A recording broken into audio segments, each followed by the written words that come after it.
नमस्कार दोस्तों, मेरा नाम है आदर्श मिश्रा। दोस्तों, आज हम बात करेंगे सिगरेट पीने का सेक्सुअल लाइफ पर क्या प्रभाव पड़ता है। हमारे साथ मौजूद हैं सेक्सोलॉजिस्ट अजय रामपुरे सर। क्या सर सिगरेट पीने से सेक्सुअल लाइफ पर कोई प्रभाव पड़ता है? हाँ, सेक्सुअल लाइफ पे प्रभाव पड़ता है। सिगरेट पीने से एक्चुअली में जो धुआं है वो ब्लड के थ्रू हमारे ऑर्गन में पहुंचता है। ठीक है।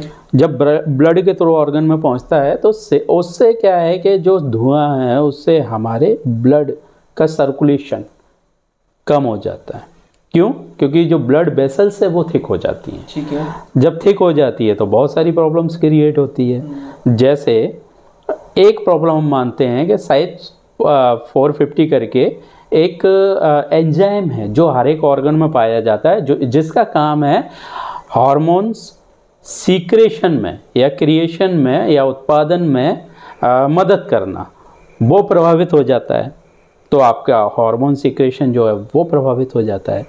दूसरी बात करते हैं नपुंसकता जिसको हम बोलते हैं, वो होता है क्यों कि जब ब्लड वेसल्स थिक हो जाती हैं तो ब्लड का फ्लो जो है वो स्लो हो जाता है, जिसकी वजह से हमारा जो पेनिस है वो इरेक्ट नहीं कर पाता, इरेक्ट होना कम हो जाएगा। उसका इरेक्शन जो है वो कम हो जाता है या कम होने के अलावा ख़त्म भी हो सकता है।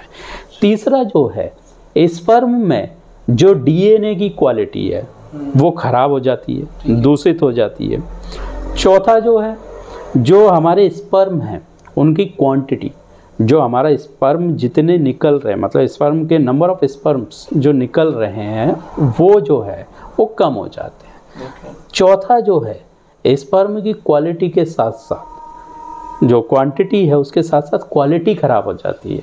फर्टिलाइज करने की जो क्वालिटी है वो खराब हो जाती है। उसके अलावा हम नेक्स्ट अगर हम बात करें तो प्री मैच्योर इजैकुलेशन, क्योंकि जब इरेक्शन आता है, एक पेनिस में जो इरेक्शन आता है जो ब्लड फ्लो के कारण आता है, क्योंकि वो ब्लड फ्लो एक्चुअली में क्या कम हो जाता है या फिर ना के बराबर होता है या धीमा होता है। इरेक्शन कम होने की वजह से क्या है कि जितने समय में वो इरेक्ट हो रहा है, ठीक है ना, उतने समय में ही वो सेक्स करता है या सेक्सुअल एक्टिविटी को परफॉर्म करता है, उसका एंजॉयमेंट लेता है, तो उसकी वजह से प्रीमैच्योर इजैकुलेशन हो जाता है। अब नेक्स्ट बात करते हैं कि जो सेक्स के दौरान या सेक्सुअल एक्टिविटी के दौरान जो अनुभूति होती है, जो आनंद होता है, वो उसका जो सेटिस्फैक्शन होता है वो सेटिस्फैक्शन ख़त्म हो जाता है।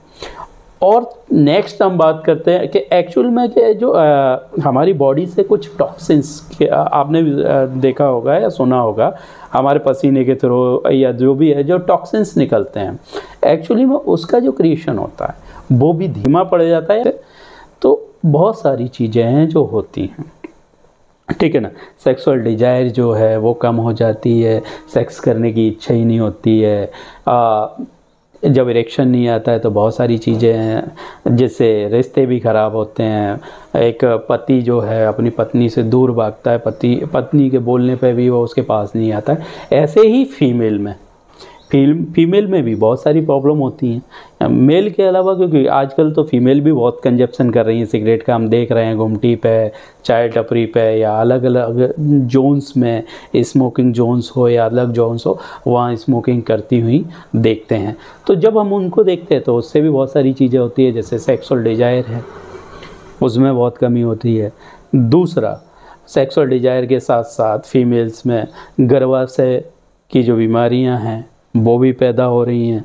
गर्भाशय के बाद में अगर हम बात करें तो कंसीव करने में जो फीमेल जो है ना कंसीव कर रही हैं उसमें भी परेशानी हो रही है। कंसीव के साथ साथ मिसकैरेज भी ज़्यादा हो रहे हैं। मिसकैरेज के साथ साथ अगर हम बात करें कि वो सारी चीज़ें हो रही हैं, और समय से पहले मेनोपॉज हो रहा है, मतलब जो एक्चुअल जो एज है, जिस एज में होना चाहिए उससे पहले मेनोपॉज हो रहा है।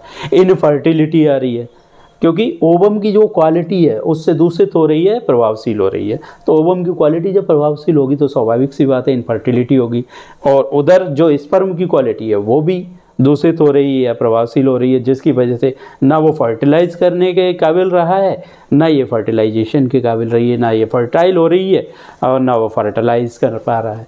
ये दिक्कतें पैदा हो रही हैं। सर शुद्ध हिंदी में क्या क्या समस्याएं हो सकती हैं सिगरेट पीने से, मेल में भी और फीमेल में भी? देखिए, शुद्ध हिंदी में अगर बात करें तो सीधी सीधी बात है, जिसको हम नपुंसकता बोलते हैं। ठीक है, नंबर 1 नपुंसकता। नपुंसकता। ठीक है। दूसरा वीर्य जो होता है, वीर्य की जो क्वालिटी है वो खराब हो जाएगी। वीर्य की क्वालिटी खराब हो जाएगी, क्वालिटी और क्वांटिटी दोनों ही खराब हो जाएगी।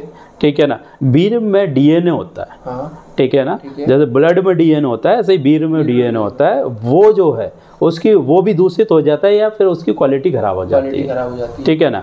स्टेमिना जो होता है, हाँ। बंदे का खुद का एक स्टेमिना होता है। जैसे आप दौड़ते हैं तो उसमें स्टेमिना काम आता है, ऐसे ही सेक्सुअल लाइफ में स्टेमिना काम आता है, या किसी भी लाइफ में वो स्टेमिना भी कम हो जाता है। फोर्थ स्टेमिना हो गया। ठीक है ना। स्टेमिना के अलावा हम बात करते हैं कि इरेक्टाइल डिसफंक्शन, नपुंसकता जिसको हम बोलते हैं, वो हो जाता है। ठीक है ना। फिर उसके हम बात करेंगे उसके बाद में तो प्री मैच्योर इजैकुलेशन, शीघ्र पतन जिसको बोलते हैं या जल्दी झड़ना जिसको बोलते हैं, वो भी हो जाता है।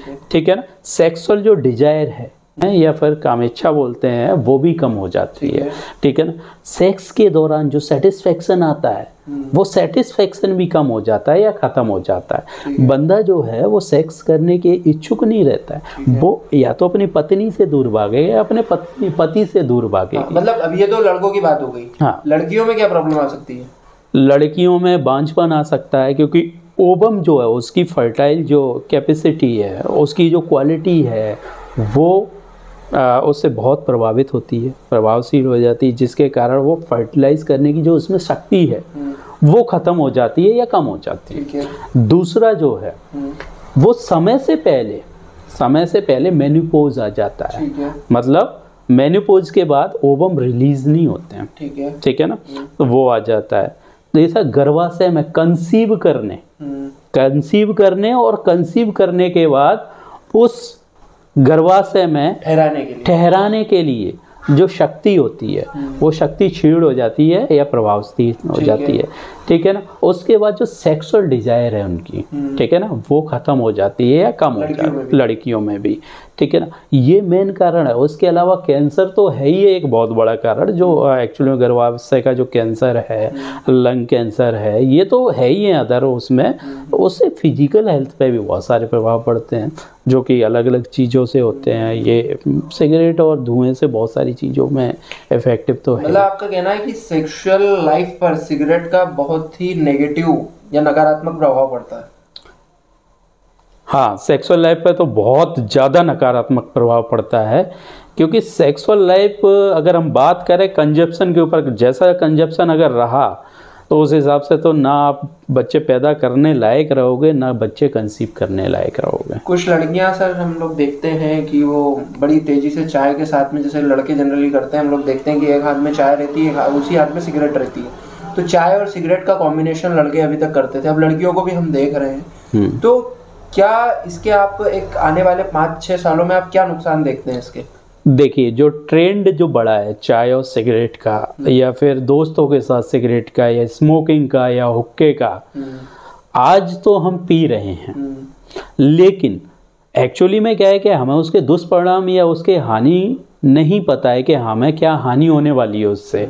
बट हमें जब सेक्स एजुकेशन समझाया जाएगा, या सेक्स एजुकेशन की हम बात करें, या फिर सेक्स एजुकेशन के साथ में किसी भी द्वारा अवेयरनेस दी जाए, तो हाँ, ये बहुत बड़ा मुद्दा है कि अवेयरनेस जो है ना वो बहुत ज़्यादा काम करती है। अभी लोग अवेयर ही नहीं है। अवेयर नहीं है तो उनको पता नहीं है। उन्होंने क्या, बस मस्ती मजाक में जो चीज़ें चल रही हैं वो चल रही हैं, बस मस्ती करने के लिए या स्टेटस सिंबल के लिए। हम केवल चाय सुत्ता बार गए और चाय पी, चाय के साथ में सुत्ता लगा लिया दोस्तों के साथ में, लेकिन उससे होने वाले जो प्रभाव हैं या दुष्प्रभाव हैं वो क्या है, उसका कोई ध्यान ही नहीं देता उसकी तरफ। लेकिन आज से 5 साल बाद हम जब बात करें तो 5 साल बाद जो स्थिति बिगड़ने वाली है, आज जिस तरीके से ट्रेंड चल रहा है और जिस तरीके से स्थिति बिगड़ने वाली है, क्योंकि वैसे ही हम सेक्सुअल लाइफ की बात करें तो वैसे ही सेक्सुअल लाइफ अपने आप में वैसे ही दैनिक दिनचर्या से, क्योंकि काम के लोड की वजह से या किसी भी लोड की वजह से दैनिक दिनचर्या में सेक्सुअल लाइफ धीरे धीरे कम होती जा रही है। पर जब हम ऐसे सब्सटेंस यूज करते हैं तो और ज़्यादा उस पर प्रभाव पड़ते हैं और नेगेटिव प्रभाव पड़ते हैं, जिसको हील करना शायद ही शायद ही नामुमकिन भी हो सकता है। मतलब हील करने में भी प्रॉब्लम आएगी। हाँ, मैं भी आज हम देख ही रहे इनफर्टिलिटी का जो डाटा अगर उठा के देखें तो इनफर्टिलिटी, बहुत सारे केसेस में इनफर्टिलिटी निकल रही है, जिसके कारण आईवीएफ सेंटर जो है एक लैब में बच्चे को पैदा कर रहे हैं या एक लैब में फर्टिलाइज करने के बाद फिर गर्भाशय में वो उसको एंटर करा रहे हैं। हाँ, वो कुछ प्रोसेस होता है, शुक्राणु को लैब में डालते हैं और फिर वो ऐसा कुछ रहता है फिर। हाँ, एक हेल्दी शुक्राणु एनवायरनमेंट दिया जाता है शुक्राणु और ओवम को, फिर फर्टिलाइज किया जाता है, आफ्टर दैट उसको गर्भाशय में एंटर किया जाता है। जो एक्टिविटी नेचुरली होना चाहिए थी उसको आर्टिफिशियली तरीके से कर रहे हैं। हाँ, स्वाभाविक सी बात है, जो नेचुरल होना चाहिए। जब हम बचपन में छोटे थे तो मैं और मेरे दोस्त जो हैं, हम स्कूल में बात किया करते थे कि यार देखना कभी ऐसा साइंस आएगा जिसमें मटकों में ना फर्टिलाइजेशन होगा। अच्छा। मतलब एक मटका, मतलब एक कंटेनर में फर्टिलाइजेशन होगा, और आज ये सत्य है, आज हो रहा है। सही बात है। ठीक है ना।